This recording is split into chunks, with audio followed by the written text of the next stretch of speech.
title. Alright, this intro's done.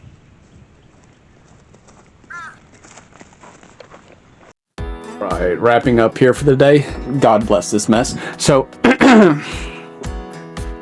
I've got, I didn't have enough Ford to like do this in one section, so it's going to be in sections. So I got a piece that goes up there.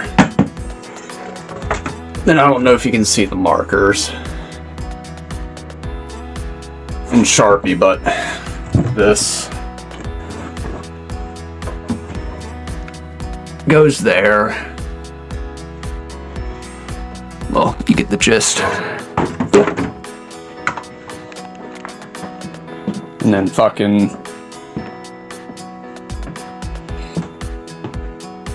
this one here goes up top here. I didn't glue or do anything or screw that. It's just kind of resting there. Same thing with this one right here. It's gonna go up here. The only thing left to do is remove the wallpaper and any just excess flaky wood shit like this and replace it with something like this.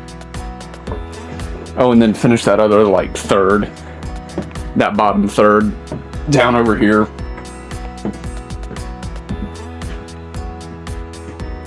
But yeah, that's it. Actually, shout out to my granddad. He had a fluorescent light hanging around at the lawnmower shed, so this has been helpful. That's actually really cool. But yep, that's kind of it for now. I think I'm done talking.